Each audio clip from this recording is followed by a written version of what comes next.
Hello, everyone, and thanks for checking in to our latest conversation. We're three Black Pratt grads. My name is Kenneth Nelson. I'm here with my good friends Gregory Cleghorn and Mark Skinner. We're all graduates of the Fine Art Photography program at Pratt Institute in Brooklyn, New York, as well as decades of work in various categories of commercial photography. So we've got a lot of photographic history under our belts. Tonight's episode figures on what goes on. Let's propose this thought to you. Uh, More energy. what goes on in your mind when I say black and white photography? Take a moment, meditate on what that means to you. What images, people do you see in your mind that represent the term for you?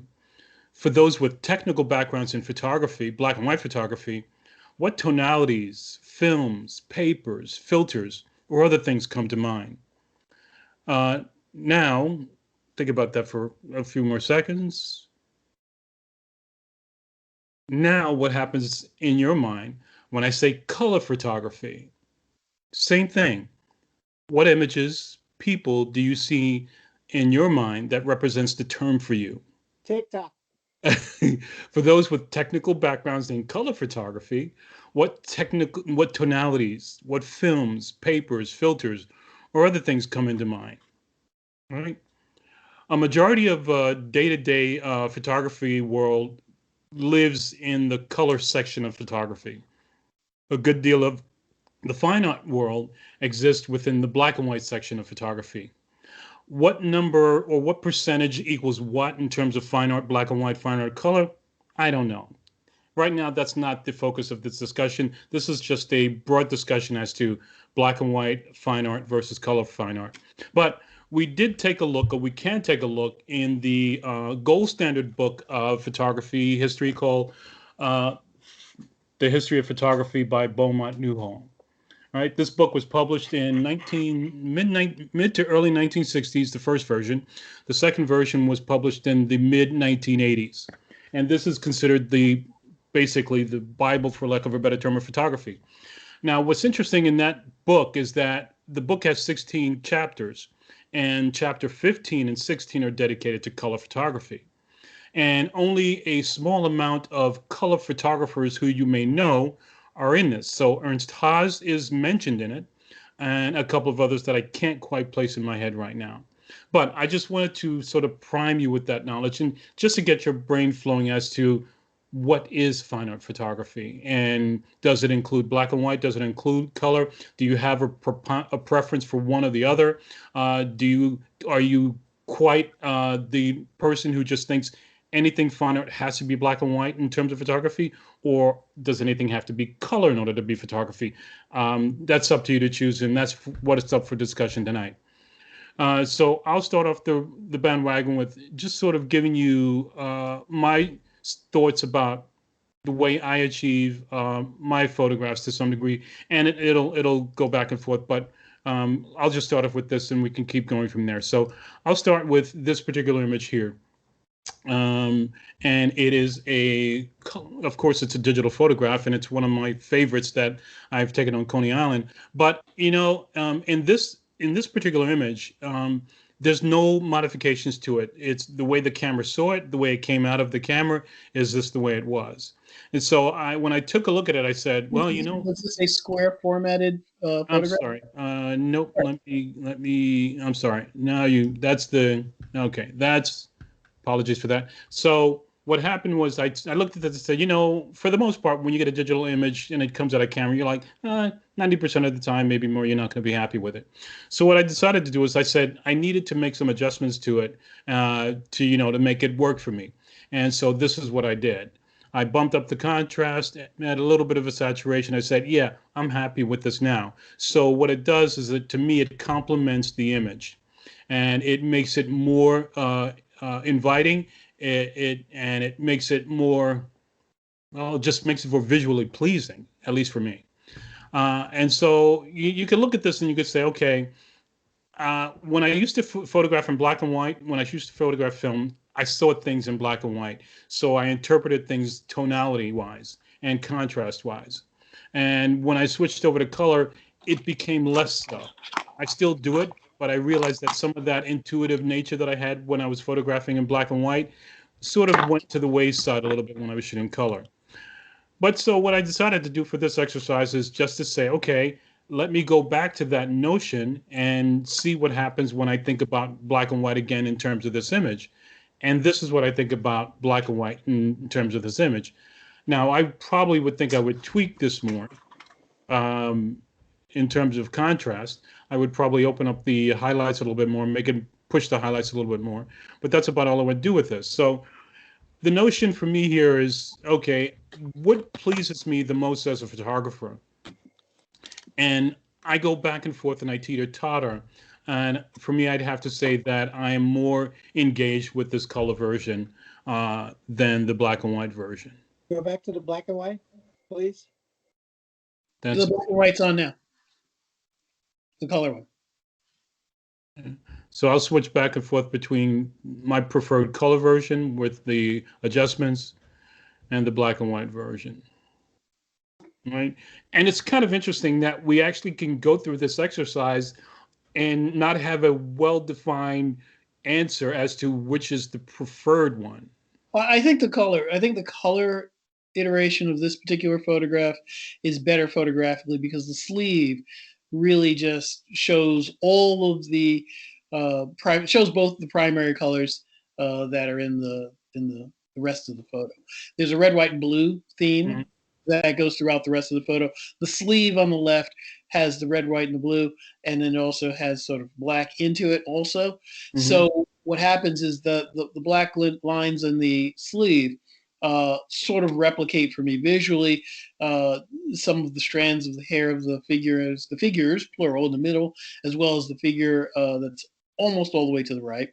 But at the same time, it helps delineate the different planes, like the diagonal line on the left side between the finger and the young person on the center left. Uh-huh. So the black lines of the sleeve sort of, well, not only does the shadow replicate that line, there's a lot of things going on in this photograph that are very visual, but at the same time, because the subject matter are people who are dressed in summer apparel and the clothing is tight, and one of the, no one's smiling, so it's very provocative in that way.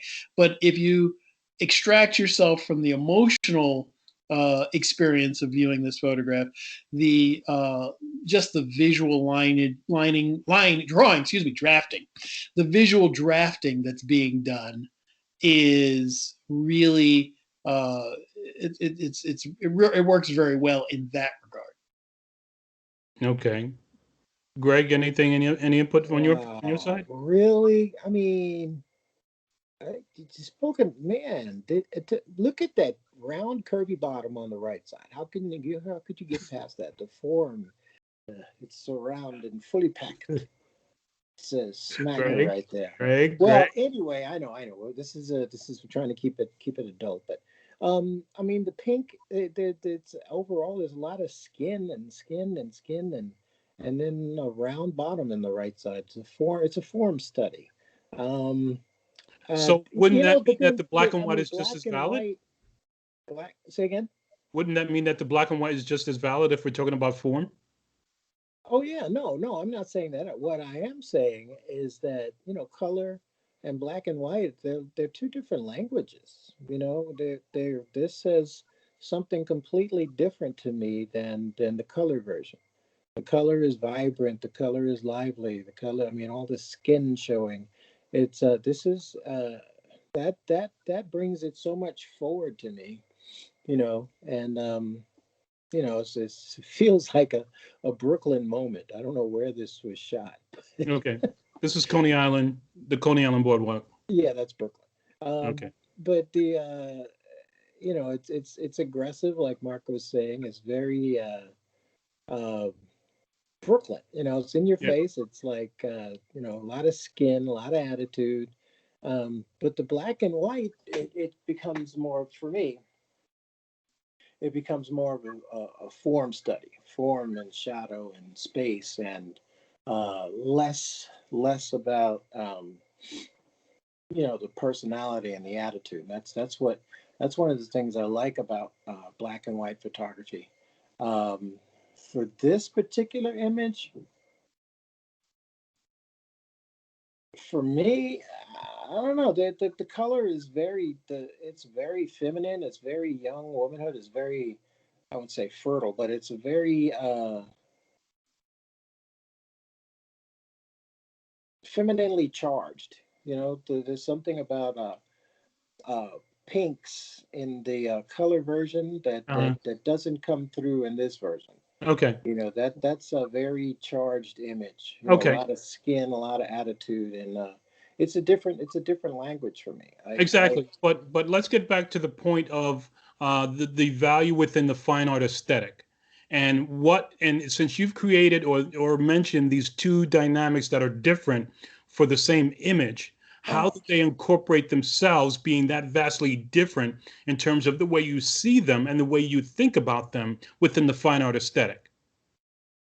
well, for me, in the fine art aesthetic, the well, to my mind, I Right. can't speak to anybody else's fine art aesthetic. For me, the fine art aesthetic would be the black and white one, just because it becomes form, it becomes space, it becomes shadow and highlights, and it takes a lot of the emotion out of it because emotion is kind of subjective, and Okay. the black and white just breaks it down to the base elements, like a sketch, Okay. and it's not that it's dispassionate, it's just more form for me, which to my mind is more about fine art than the color version.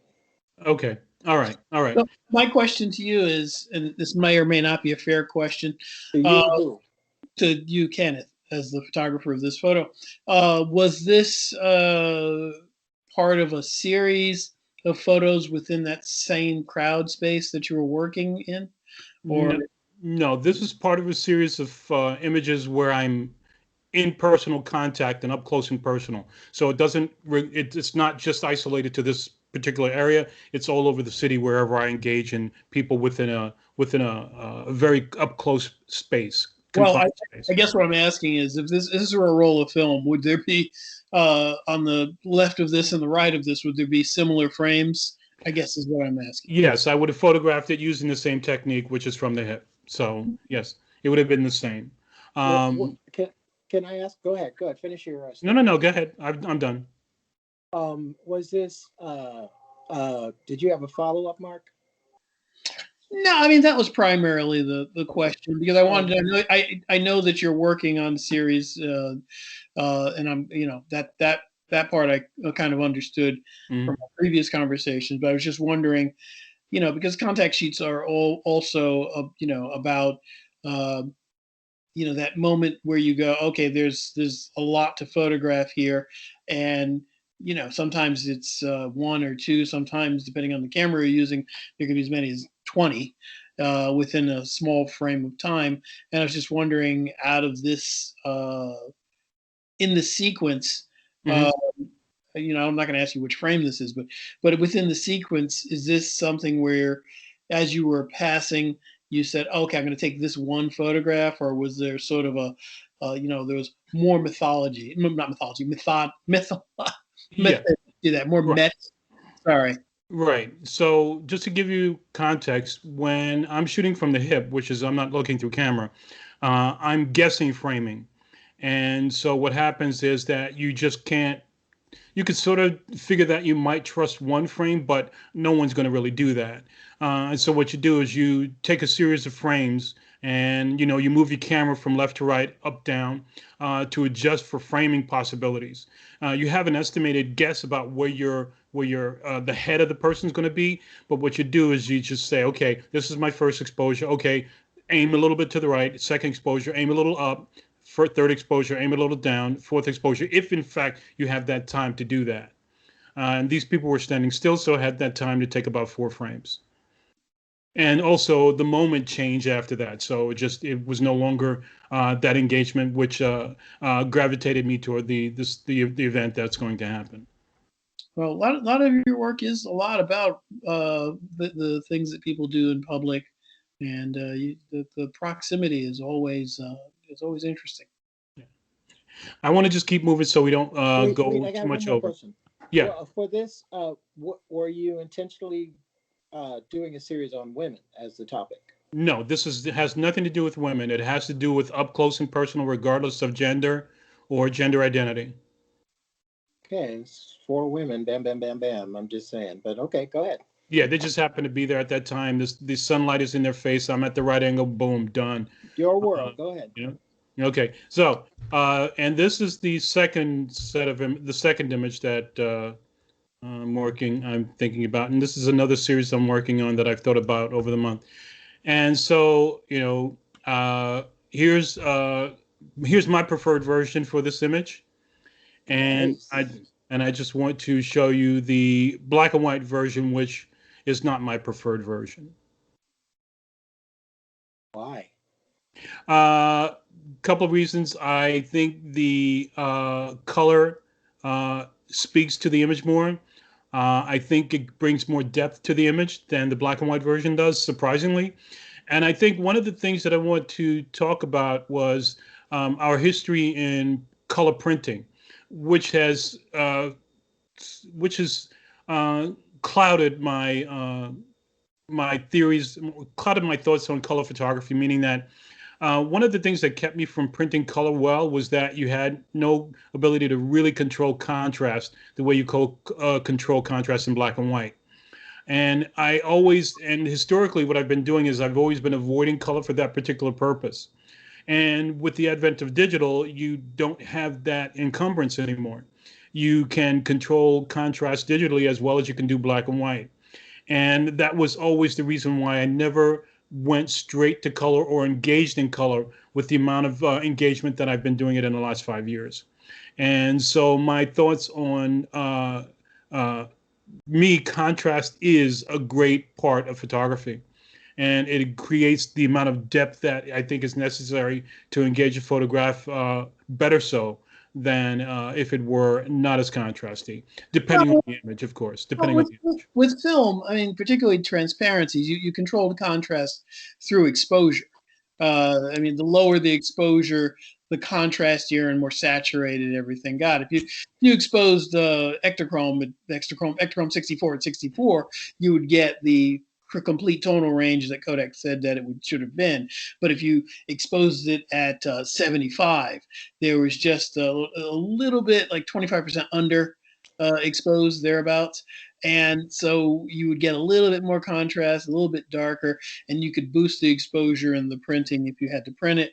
And it was negligible to see if you were projecting it in a slide presentation because the whole room was dark and your retina would open anyway. So you could control that. And in film, I agree with you. Not film, excuse me, negative film. It was a little bit more difficult, but even with negative film, it was a little bit more convoluted.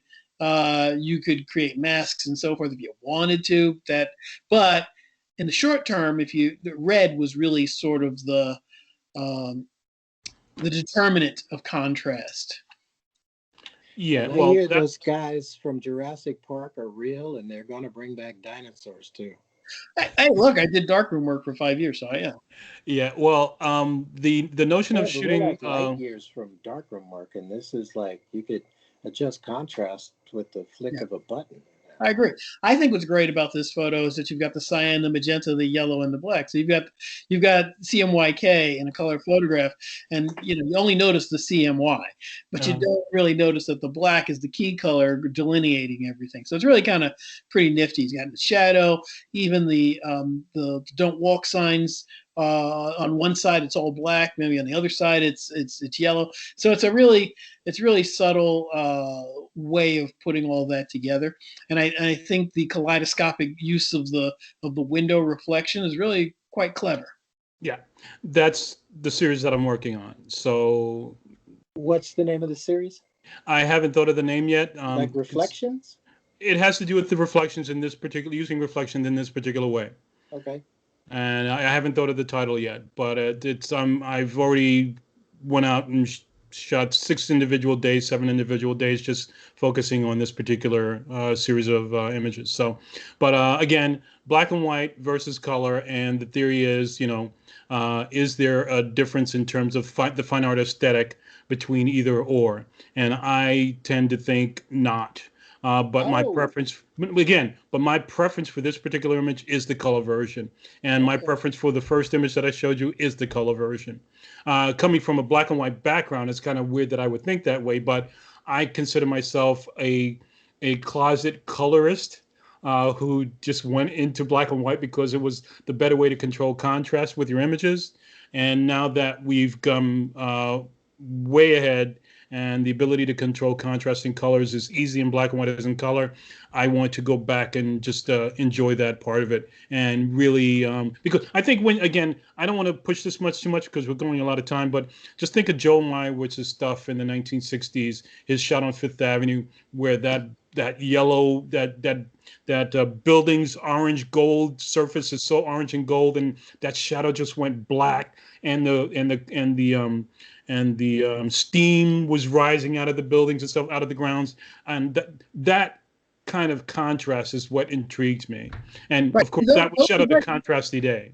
but those are still very naturalist color. What you really want is Eric Miola, right? Eric Miola, and to a certain extent Jay Mizell, right? But mostly Eric Miola, where those corporate report style photos where everything was really graphic, and most of the work that we used to see was photographed with a 2, 3, or 4, or 500 millimeter lens. That kind Uh-huh. of where everything was compressed, and you'd see the jetliner in front of a sunset, in front of a mountain, that kind of thing. Uh-huh. And that's when you really get a sense of graphic and color in photography. Yeah. Much more so, much more accessible Mm-hmm. than say, Joel Meyerowitz or the Ernest Hayes, and that kind of Haas, excuse me, and people who are really more nuanced about the subtle colors that they presented. Yeah. So Yeah. who's next? So let me just make a Oh, comment and say man. that if for our viewers out there that are listening, Right, um, very good. place a comment in the comment section. Let us know what your thoughts are in terms of your preference for the color version or the black and white of this image, or whether you think either one is more inclined to be perfect for the fine art photography aesthetic. All right, and I I've got thank you just for one that. thing to say about that last image. One of the fun things that I loved about shooting in Manhattan, you could, I mean, almost jet black, like a number 9, number 10 black in the zone system, was achievable just Yeah. in the shadow, or depending on what building you're shooting. If you shoot Uh-huh. CBS building, the Black Tower, you know, and black and white would just eat that up. And Uh-huh. the way, depending on what you shot in the city, you Uh-huh. could get the full, 0 to 10 range in black and white. And that's one of the fun things. Like I said again, color is its own language, and it's what you choose to say. Just like with words, there's time for frilly words, and there's time for journalistic, who, what, when, where, what, and Mhm. and that's all I Okay. got. Okay. Hey, Greg, you're up next. So I'm up let's next. speak to your Yay! images. Okay. All right. So I want to put yeah, I might as well. Go ahead. Go for You it. want to My preface it first, first or you want image. to show the image? Yeah, yeah, yeah. Bring it up. Yeah. You know my thoughts about. I'm just okay. Let me start off with that. Visual arts are a language to me. What you choose to photograph, it says something about what you capture, and it says something about you. Um, Joel Meyerowitz, he did his street shooting, and he's got a series of black and white images, and he's got a series of color images. They speak different language. They say different things to different people.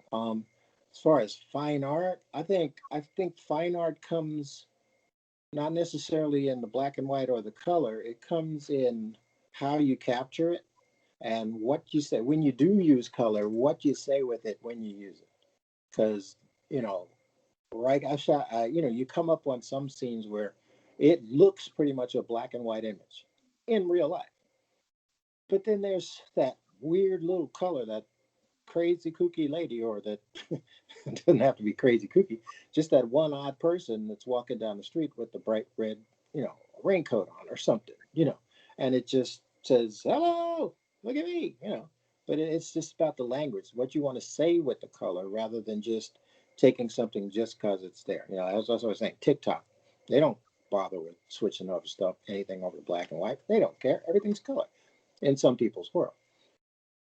Black and white, I mean, the whole medium is abstract, period. You know, you take a three-dimensional world and you turn it into a two-dimensional world. You can give the illusion of three dimension, but it's still abstract. Um, and black and white is a further abstraction, but for the fine art, again, I'll say I think fine art is depends on how you use it.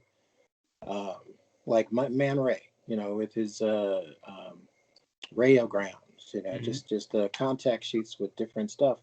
He made it art by how he put things in the black and white and just used the contact sheet to shape colors and shape frames, and not colors, excuse me, shapes, and how he made the composition. You know, that for me, that's the basis of fine art. You know, the basics: composition, light, dark, movement. You know, all of the form, space. You know, all the foundational things that we learned at Pratt. You know, that we suffered through. Build the air in the room. Oh my God, I'm going to kill you. But you know, that for me, that's the basis of the fine art. Okay, let's go to my first one. And this is ode to our situation, straight out of quarantine. You know, back in the day when they wore plague masks. I found this at my new favorite place. I found a liquidator, and they have all sorts of things. You have no idea what you come on. But for me, you know, the color of the mask didn't matter. You know, just the idea that, you know, you get the rivets pop white. You know, the eyes have this light frame to it, and you know it's a. I you know, I have a couple others where the man, you can see the entire quarantine mask. Thank you, COVID. But for me, there are times where black and white just speaks to me more than the color, and the color becomes just a distraction.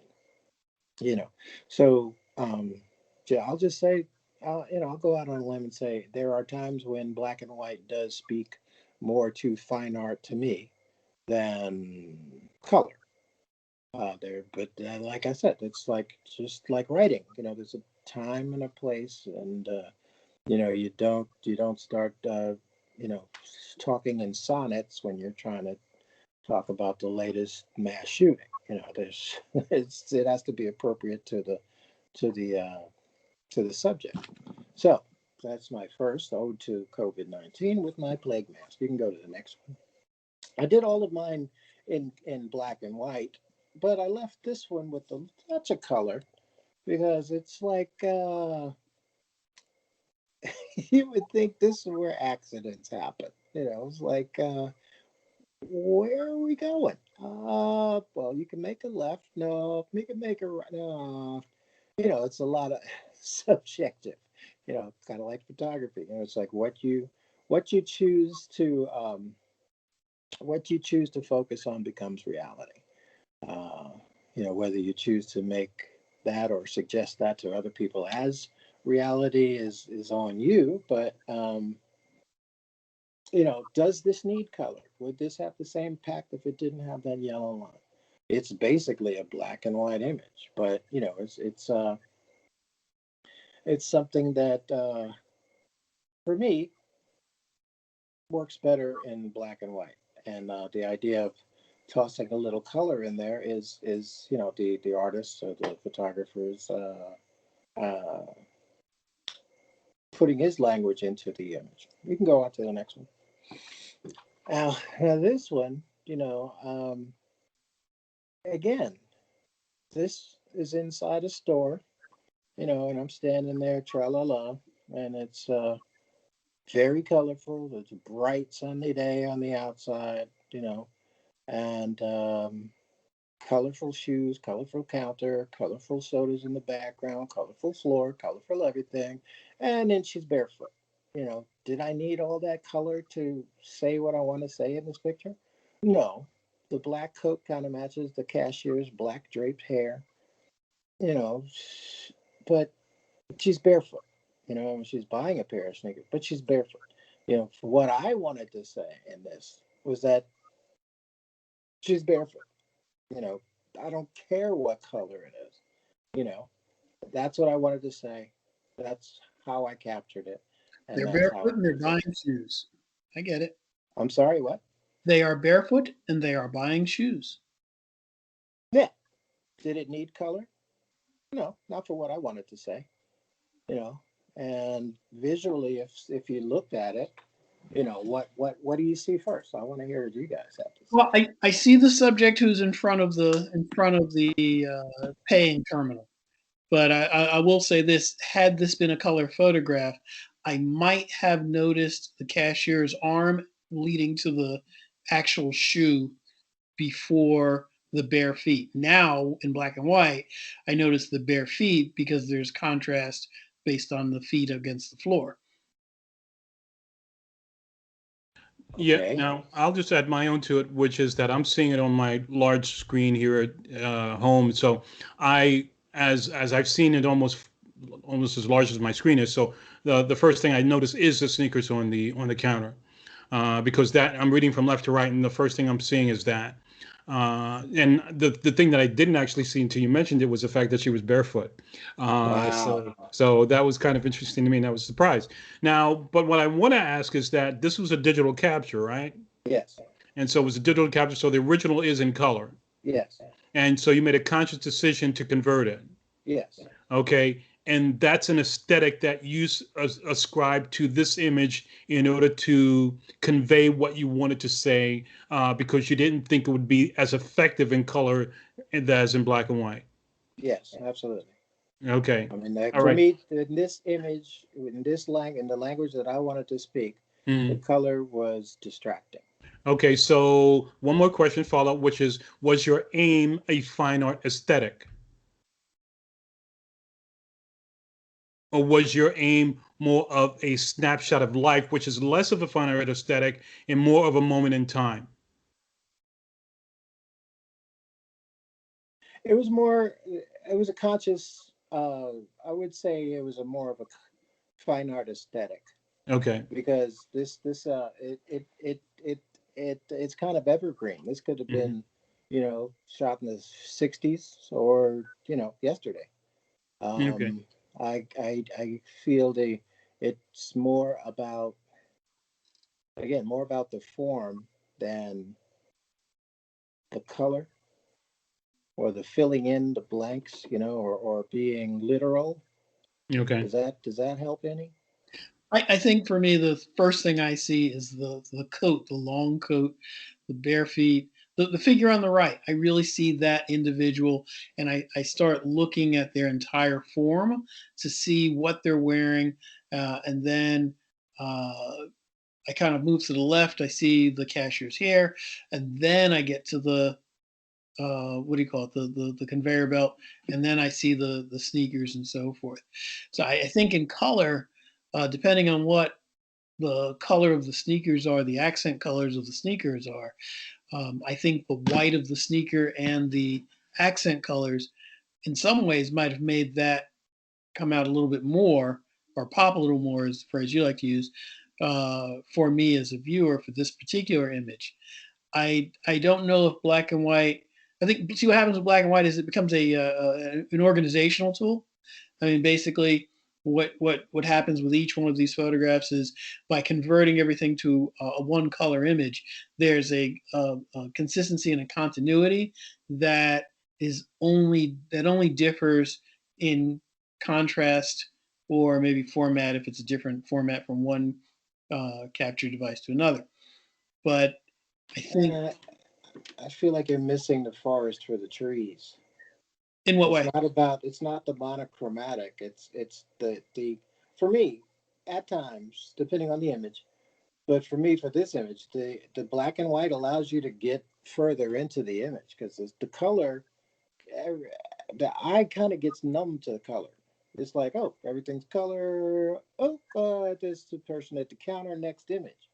But the black and white, at times, for me, it seems like a little bit more engaging, where it's like, well, what's going on here? Then you get a chance to, um, I apologize for not loading the color image, but for the exercise and the way you presented it, I felt more inclined to just present this one. But you do this again, you'll have both. But Okay. for me, the it seems more for me, Uh, it the color would have been distracting for me. okay. Now I just want to go back to this one for a second because what you decide to do brought yourself you were teeter-tottering on the need for the yellow stripe line. And I Yes, think that in itself is a graphic element that you knew would snap and would engage the viewer almost right away. So the intent there, I guess, was to straddle both sides of the fence of color and black and white because you knew that that would happen. True or false on my part for thinking that way? true. No, absolutely. Okay. You're spot on because it kind of brings a reality to the image that all black and white would kind of just let you out of. Like you don't even notice the gray line on the right side. Right. But Yeah. that yellow line gives you boundary. Yeah. You know, Okay. Yeah, I think that's an interesting tactic, if I can say it like that, yeah, to spot color a little bit in order to engage the viewer. And that has been used quite a lot in the commercial world. Uh, because it works. because because visually it works. Yes, yeah, it does. Well, So it does keep you staring at the subject to discern what is reality and what isn't, because we don't tend to see black and white consciously in the world in that way. So even though those of us who drive, uh, particularly in suburban areas, you see, line markings in a gray or black or light gray road, but that cut, cropped to this extent, you don't see all of the other color elements that tend to make up the road, whether there's buildings or the berm or all of those other things, other cars. Or mhm, traffic, yeah. Right. yeah, So yeah, yeah. Just for your reference, you may not be able to see it, but there's a little touch of red in the upper left-hand corner. yes, there's just I there's just can't see it either. that little bit there reaffirms for you that the yellow lines are true. Yeah, yeah, You know. yeah. Okay, gents, let's keep moving on so we can cut this thing to a a manageable under hour. What are All we, right. 2 hours? Up to 2 hours now? Thanks, Greg. Thanks for giving us that I those tried series of to I questions. tried to be brief. Oh, I'll be even briefer because we've covered a good amount of the topic I was going to do. Okay, great. So, Mark, Right. do you want to preface yours, or do you just want to go straight to the images? Well, Let's go I wore straight to my the Pratt action. colors Sound today. us out. Yeah. As you guys know, I wore my Pratt colors today, the gold and the black. So there you go. It's for Pratt. There you go. Oh, please. True. Anyway, uh, Shenanigans. no. Shenanigans. Let's see the first image. Oh yes, there it is. That is, and I had to mention Pratt because that is a photograph of a tomato. And as we know, tomatoes tend to be red, and that's what we recognize a tomato, the color of a tomato tends to be. Ouch. And what you'll find is that in this particular image on the right side, there's this shaded area. And I really did leave that there intentionally because there's a part of me that really enjoys the idea of making sure you show some dimension uh, to your scene. I mean, I could have pretty much white, gotten that completely bleached out on the right side, and it would just have the shadow, the drop shadow underneath. But then it kind of looks like it's been silhouetted in Photoshop. But what I like about this is that it's just a tomato on a white surface with another white surface in the back, and that shading kind of just sort of reminds me that little bit of imperfection that quilters like to put into quilts. Just to make it special. But the reason why I photographed this is because yes, tomatoes are red, and without the color, a tomato doesn't tend to read so much as a tomato. If you go to the second slide, you'll see that, yeah, you can tell by the stem that it's a tomato, but it takes a little longer. And that's the power of color. Even though they're both on a white background, it's the same image. All I did was remove the color information in an editing program, and you'll see that it looks like a tomato, but it takes a little bit longer to discern that it's a tomato. Not a lot, but just a little bit longer. Mm-hmm. If you go to the third image,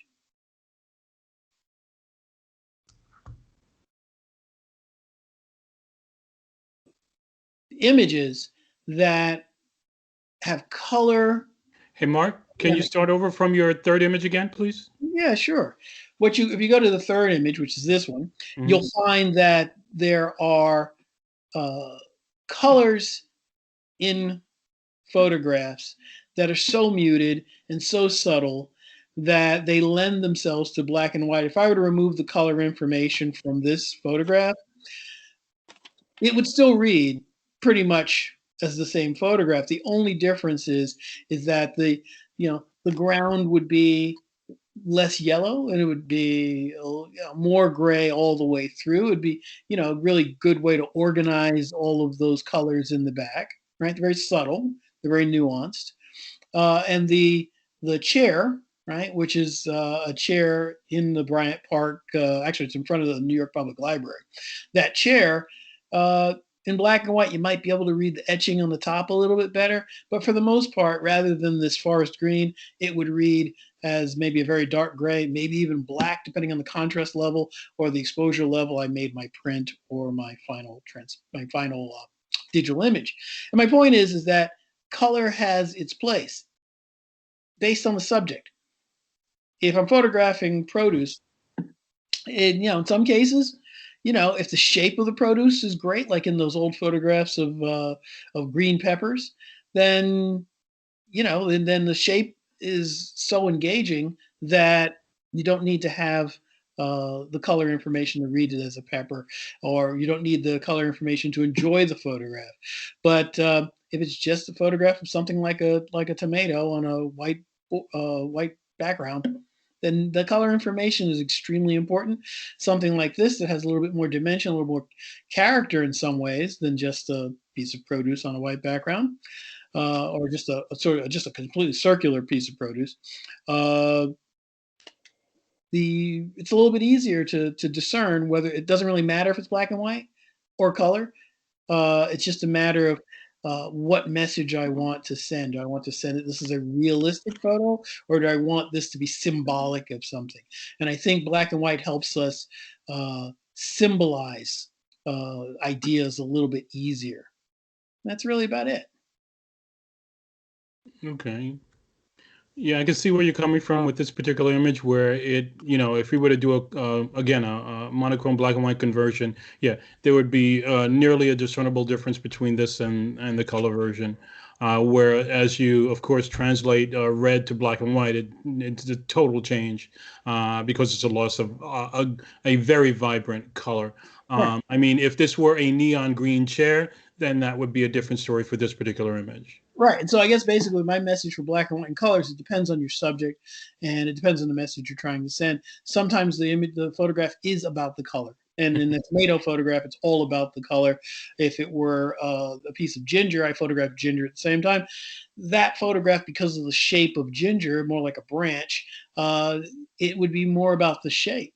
Yeah. And ginger tends to be ginger in color, or more of a sort of a tan rather than a bright color.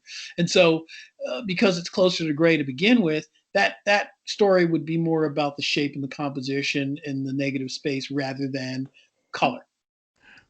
Okay. So with that, I want to ask you both a question, and which is, I find it interesting, and maybe you'll agree with me, maybe you'll totally disagree with me.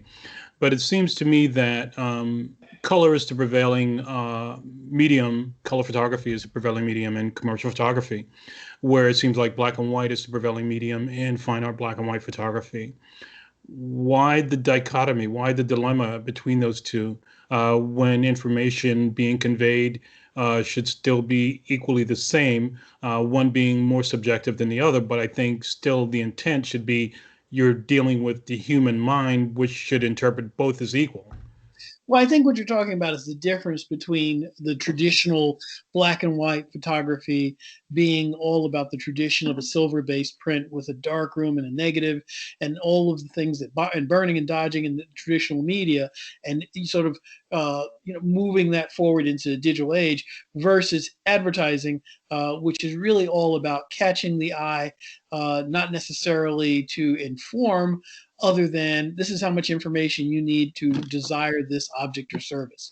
And that's what advertising is all about. And as you know, magazines were in the business of selling clothing. They were in the business of selling lifestyle. They are in the business of both, and accessories and all the rest of that. So and other items, of course, but color helps sell those ideas. It's just really simple. If you want to grab someone's attention, if you saw all your web pages in black and white, as photographers, I think as photographers, we might be delighted for a week or two. But I think after that, the fact that uh, an automobile that we would never buy pops up in a wonderful area, even though the car could be gray and silver, and everything else around it is a wonderful sunset, or it's a tropical area. The color in that photograph grabs us. Okay. Greg? Uh, what was the question? No, it's it's about the eye. Like I'll go back to that uh, the Seurat paintings. Sunday afternoon at the Grand Jatte. Mm-hmm. It's all about color. If you were to take the color out of that painting, it'd be a different experience. Uh, and the dichotomy between black and white in today's HD, multi LED da da da da da da jumbotron, 14 billion colors. Black and white is an abstraction, and most folks, would go up and start slapping their TV or looking for their receipt to take it back. It's like what's wrong with my TV? Where are all these colors that I paid all of this money for? Right, right. But black and white speaks to the idea of reality because of newspapers and the fact that black and white televisions were so popular for many years. Back in the day, Right. even newspapers, the New York Times, when New York Times went to color pictures, that was like, oh, New York Right. Times went to color photography. Whoa, earth shaking. But the modern eye expects color. It takes a not a I won't say a fine art eye, but it takes an eye that can look into an image to really appreciate the aesthetic of black and white photography. It's for me. It's just again, it's a different language. Some people speak Boogaloo. Some people, well, not Boogaloo, but some Well, people speak Big Latin. right, but I think the legacy of black and white imaging being so much a part of daily newspapers, globally.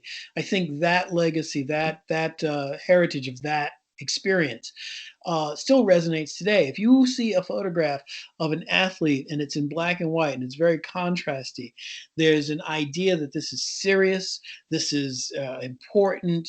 Not Um, to today's eye. It means they kind of think of it as old. It may be old, but it also says that they are important and historical. I mean, if you see a I photograph, don't know about that. well, I think it really does give gravitas to the image more than, To an adult brain, but well. I don't know about gravitas I think in it. your head. I think in most people's heads, I think color tends to feel more contemporary. But I really do believe that very contrasty black. Now, simultaneously, if the black and white is done well to those fine art, um, not specifications, those fine art values that we tend to like, Uh-huh. the beautiful tones and texture being illuminated in the dark, those types of things. We who? Those, we meaning the collective American, right? At this point, a collective consumer I'm speaking to. What? The black and white image does tend to look like it's luxurious, and it also does tend to look like it is of greater value. I tend to agree. I Really? will. Yeah, I will. I think even without understanding the You history of guys black and need to white get out and photography, talk to more people. I think even without understanding the history of black and white photography, those grounded in the understanding that all they've known all their life is color, when they see the disappearance of black and white and they know that it existed before the color did, because they'll automatically assume that it did. And therefore that'll be that'll strike a chord in someone's mind that, hey, this is not normal, this is different, this is not the standard, this is the difference. This is different. So this is unique. This is not your average everyday thing. So therefore, I'm going to have to pay special attention to this one because it's an absence of color. It may also engage the visual, because I think black and white is not as easy to look at, because you have to investigate more. You have to spend more time with the black and white image than you do with the color. In Right. terms of just your normal everyday activity, if you're used to looking at color and you're not used to looking at black and white, then you're going to have to investigate that black and white a little bit more because you're Right. not used to looking at it. And you'll see a fine jewelry ad where there's that splash of color, so that the advertiser knows that the color of the item looks exactly, the gold looks exactly the way the manufacturer wants it to look, with the proper reflections and so forth.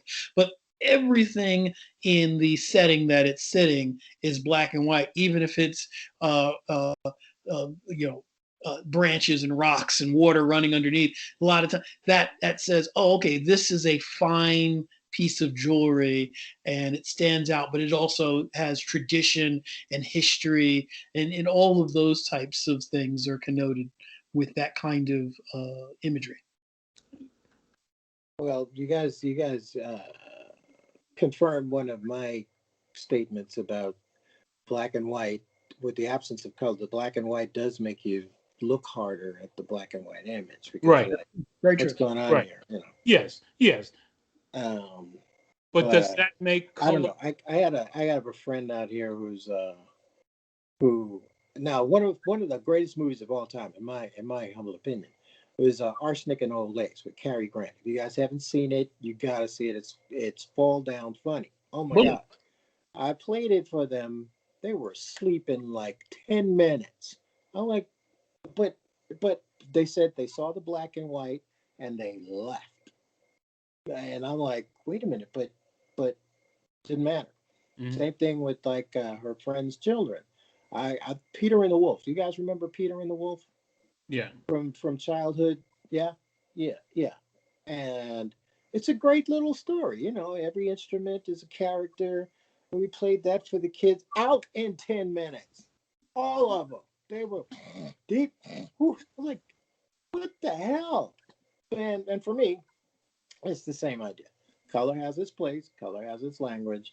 The contemporary, I won't say contemporary, the populace, I mean, the general public eye is just so tuned to color that black and white is kind of something wrong with it. It's old. It's not now.